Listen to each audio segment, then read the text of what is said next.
Meledak.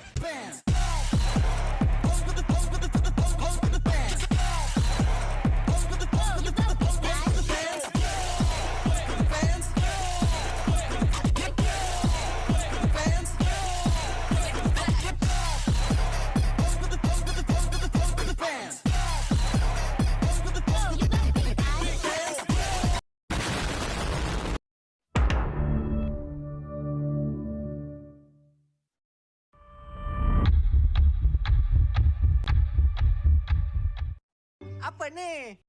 Astagfirullahaladzim.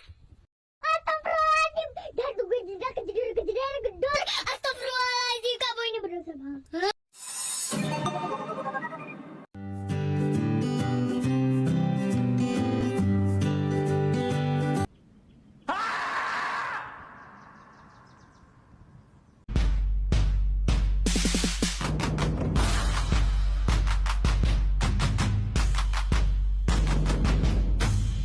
A few moments later. Shalom, Assalamualaikum, selamat sore. Mama Dolan. Pertama, kami ucapkan terima kasih karena Mama dan sudah sediakan waktu mau datang. Perkenalkan, kami dari mahasiswa Fakultas Kedokteran MIPA. Di sini kami akan memberikan beberapa bagaimana kita perilaku. Ya mungkin biasanya sudah dilakukan oleh Mama Doran, cuma di sini kami mau sampaikan betapa pentingnya perilaku bersih. Itu doa, saya persilakan adik Arin.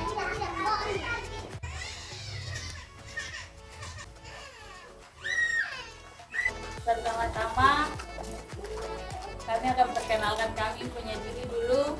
Perkenalkan, saya Wajidah dan saya Sinja Lestari, biasa saya yakin bahwa perilaku ini atau kegiatan ini sudah dilakukan oleh kalian.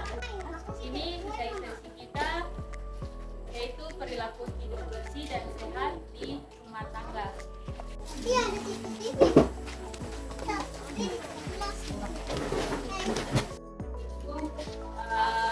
Persalinan ditolong oleh tenaga kesehatan. Kalau misalnya nanti Mama bersalin atau melahirkan atau mungkin ada keluarga dan datang tinggal di sini, berarti disarankan untuk melahirkannya di rumah sakit maupun di puskesmas.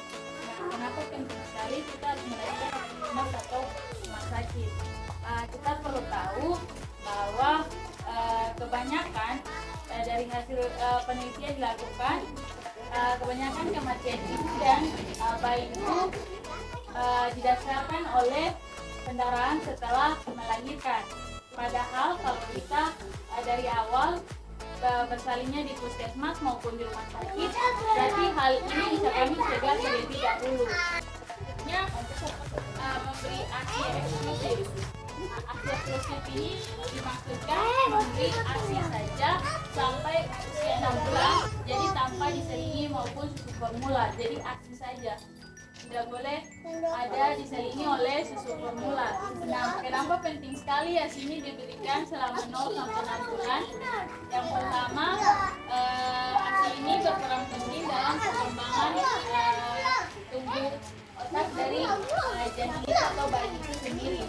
Nah, ASI ini juga dianggap mempunyai antibodi, jadi bisa membuat kekebalan tubuh terhadap anak kita. Jadi anak kalau meminum ASI, dia sudah mempunyai antibodi, jadi bisa meminimalisir sakit yang dialami. Selanjutnya, menimbang bayi dan balita sejak 6 bulan. Ini posyandu. Posyandu ini kita sangat penting. Jadi anak itu perkembangannya 1000 hari pertama kehidupan. Jadi dari 0 sampai 2 tahun kehidupan di awal tuh harus kita sangat care, peduli. setiap bulan harus pergi bawa timbang. Ini berat badannya cocok dengan tinggi badannya atau berlebih. Nah, dari hal-hal sekecil ini saja kita sudah tahu, oh ini kenapa berat badannya belum tambah-tambah padahal sudah minum kayak gini. Apakah ada infeksi, makanannya cukup atau tidak.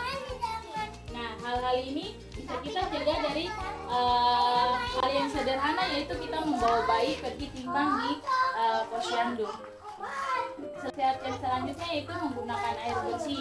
Kita tahu bahwa air yang dikatakan bersih yaitu air yang warnanya jernih dan tidak bau.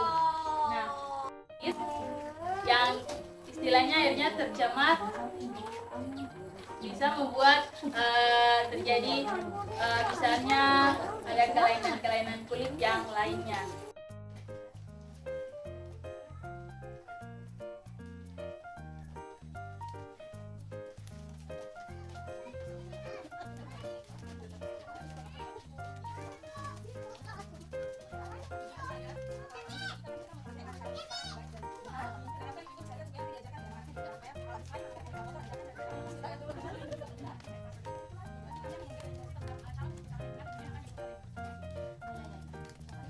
Poin yang nomor 5 yaitu mencuci tangan dengan air bersih dan sabun. Kita tahu bahwa kalau misalnya kita habis melakukan sesuatu, alangkah baiknya kita harus mencuci tangan terlebih dahulu sebelum kita melakukan aktivitas yang lain. Kenapa cuci tangan ini sangat penting? Karena di tangan kita kalau misalnya terkontaminasi dengan bakteri ataupun kuman, kita harus cuci terlebih dahulu supaya bakteri dan kumannya tidak pindah menyebar ke tempat lain.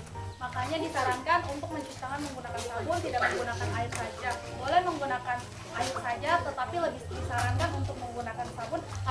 Cara cuci tangan yang benar di rumah. Untuk kita saya persilakan kedua teman saya untuk mempraktekkan 6 langkah cuci tangan yang benar di rumah.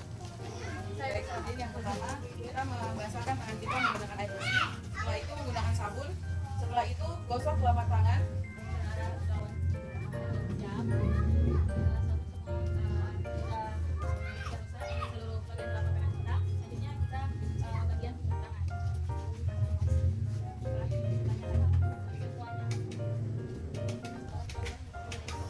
Setelah itu menggosok telapak tangan dan sela-sela jari di bagian depan.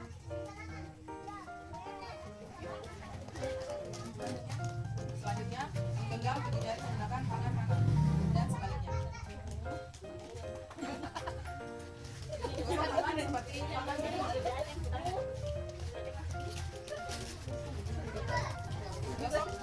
Gosok menggunakan jari-jari kanan di tangan kiri. Begitupun sebaliknya.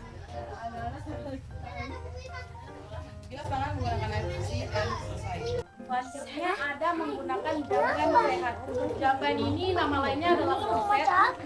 Jadi di rumah ibu-ibu sekalian pasti mempunyai kloset, dan kebersihan kloset di rumah itu harus tetap selalu dijaga. Harus dijaga kebersihannya. Mengapa begitu? Karena toilet yang kotor akan menyebabkan banyak sekali bakteri atau virus maupun kuman yang berada di dalamnya. Seperti misalnya kalau pengelolaan jamban atau kloset ini dia kurang bagus, terus dia punya air itu tercemar ke tempat air yang lain, itu akan menimbulkan banyak sekali bakteri dan virus sehingga bisa membuat penyakit-penyakit kesehatan yang lainnya seperti misalnya diare karena airnya tercemar dan yang lain-lain. Selanjutnya adalah memberantas jentik-jentik di rumah. Nah, di rumah ibu-ibu sekalian pasti mempunyai bak air atau tempat-tempat air untuk penampungan air. Maka dari itu bak-bak air yang ada di rumahnya ibu-ibu harus wajib selalu dibersihkan untuk meminimalisir hadirnya jentik-jentik pada tempat air tersebut. Nah, Ibu-ibu bisa lihat pada poin ke-8 itu dituliskan bahwa dalam kehidupan rumah tangga diwajibkan untuk menyediakan makanan sayur dan buah pada setiap harinya. Karena ibu-ibu berperan penting dalam penyediaan konsumsi pada keluarga, diharuskan untuk menyediakan makanan yang sehat bagi anak-anak. Pasti kita tidak mau kalau anak-anak kita itu terkena penyakit karena hanya kekurangan nutrisi, kekurangan serat. Jadi di rumah setiap harinya diwajibkan buat sediakan makanan-makanan yang sehat, seperti kalau makan nasi jangan hanya nasi putih saja. Harus ada lauknya, ada telur yang kaya akan protein, ada susu, kemudian juga harus disediakan serat seperti sayur, kemudian juga vitamin-vitamin yang bisa diperoleh dari buah-buah yang dikonsumsi. Kemudian yang poin ke-9, melakukan aktivitas fisik setiap hari. Karena ibu-ibu semua rentan usia lansia, ada juga perlakuan aktivitas fisik ini diperlukan supaya pada kehidupan sehari-hari ini kita sehat. Kenapa? Karena sistem peredaran kita itu diibaratkan seperti selang. Kalau bertambahnya umur, keelastasian sistem peredaran darah itu menjadi berkurang. Jadi diwajibkan buat melakukan aktivitas fisik yang ringan-ringan saja, seperti berjalan kaki setiap pagi, kemudian juga tidak bersantai-santai di rumah saja, tapi melakukan aktivitas seperti mencuci pakaian, ada pergerakan tubuh supaya peredaran darah dalam sistem peredaran darah kita ini semua berjalan dengan lancar. Kemudian yang ke-10, tidak merokok di luar ruangan. Biasanya yang suka merokok kan kaum bapak-bapak. Kalau bapak-bapak ini suka merokok, ibu-ibu wajib buat menyuruh suami-suaminya buat merokok di luar, tidak boleh di rumah. Kenapa? Karena penelitian membuktikan bahwa orang yang menghirup asap rokok itu berpotensi kena penyakit lebih tinggi daripada yang menghisap rokok tersebut. Apalagi kita punya anak-anak kecil. Jadi kita harus buat orang-orang di rumah ini tidak boleh merokok di dalam ruangan, tapi harus merokok di luar ruangan demi kesehatan kita bersama. Apalagi kita ingin supaya keluarga kita nih punya kehidupan sehat yang sama-sama kita sehat, supaya tidak kena dari berbagai penyakit.